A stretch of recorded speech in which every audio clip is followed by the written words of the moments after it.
It was a strange sight to see two Mercedes drivers on the podium after Sunday's race. The French Grand Prix saw another great race for Mercedes after a horrible Friday and Saturday. However, during the race on Sunday, it became evident that Mercedes once again has a better race car than a qualifying car. Toto Wolff openly proclaimed his happiness after this unexpected result.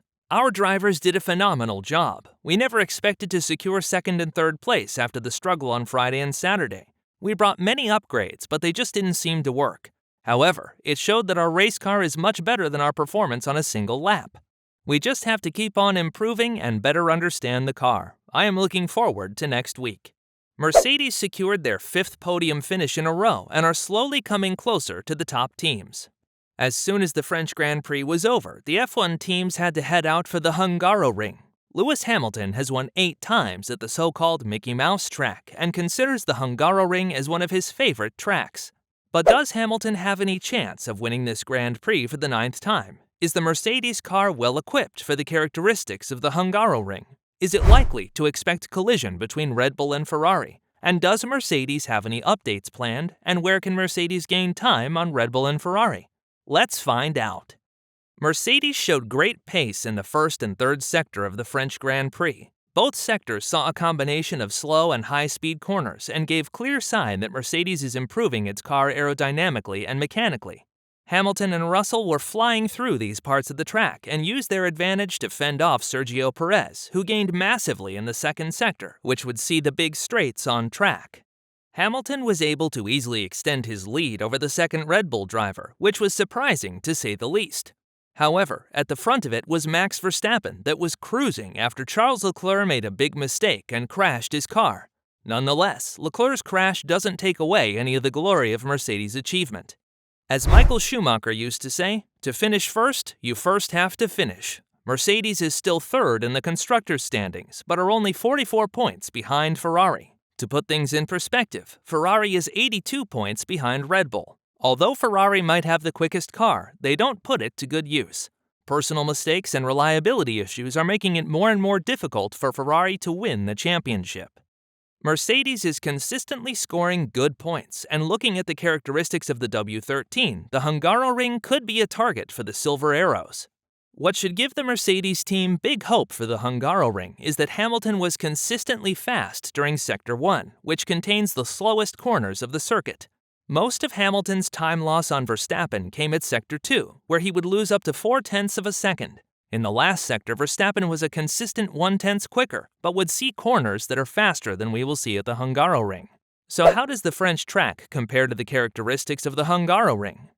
The Hungaroring is a small circuit with many slow to medium speed corners. There is only one long straight, which is one of the shortest on the calendar.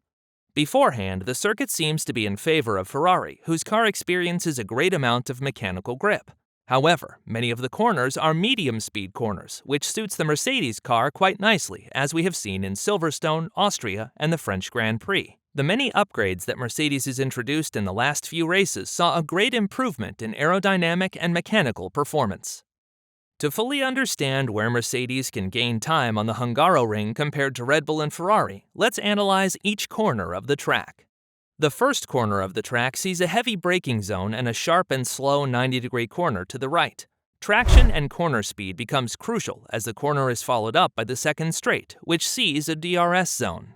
Mercedes has great traction and should gain time to Ferrari and Red Bull in the race.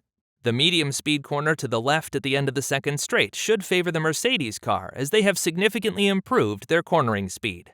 However, the third straight, which goes uphill and sees a full-throttle third corner to the right, is where Mercedes is expected to lose time compared to Red Bull and Ferrari. But as soon as we arrive at the fourth corner to the left, followed by a quick medium-speed corner to the right, the Mercedes should gain time on mainly Red Bull. The chicane that follows sees high curbstones, which no car can use unless they want to unsettle their car and lose control. However, all year long, Ferrari has been dominating chicanes. At the French Grand Prix, Ferrari was mighty in the chicane that broke up the two straights at the back of the circuit. It is expected that Ferrari will gain time at the chicane on both Mercedes and Red Bull, but that the traction of the Mercedes can put them back on pace. Right after the chicane, there is a medium-speed left-right corner. It is crucial that the Mercedes cars are stable and see great rotation at the front of the car to set themselves up for the fast corners that follow the medium-speed corners of 8 and 9. Corners 10 and 11 are the fastest corners of the track and should be well suited for Red Bull. However, after the small straight, where cars are expected to hit top speeds of 280 km per hour, there is another heavy braking zone, followed by the low-speed corner to the right.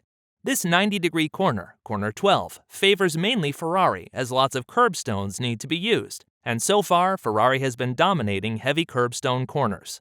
The last two corners of the track, number 13 and number 14, are slow-speed 180-degree corners where it is all about mechanical grip. Historically, Mercedes has been fast in the last two corners, and going through these corners have been crucial in setting Hamilton up on an overtake on Verstappen in 2019. With these new generation cars, however, Ferrari got the upper hand on mechanical grip, but with the upgrades that Mercedes has been introducing lately, they definitely closed a big part of that gap during race pace. What is crucial for Mercedes is that they set themselves up for a good qualifying, which they have been lacking so far. If Mercedes can manage to start in the top 4, then they do have a chance of winning the race. Tire degradation is low, but with so many corners, Mercedes can use their tire management to the fullest by allowing their setup to be more aggressive and therefore quicker. What should also be taken into consideration is the plausibility of a crash at the start of the race. Due to the relatively long straight to the first corner and the heavy braking zone, the cars all fold together. During 2021, Bottas and Ocon crashed into the cars ahead of them, causing a chain reaction and taking out 5 cars. Another situation like this isn't unlikely due to the nature of the track, and with Ferrari needing to make inroads, they are more likely to take risks, which can lead to terrible consequences. Lastly, Mercedes is expected to bring minor upgrades to the Hungaroring to increase downforce levels. Further changes to the floor and diffuser are expected to generate more downforce in the middle and back end of the car. Mercedes already introduced a slightly different front wing at the French Grand Prix, which reduced drag and allowed for a higher top speed. It becomes clear that Mercedes is on the hunt and gets closer and closer to win a Grand Prix.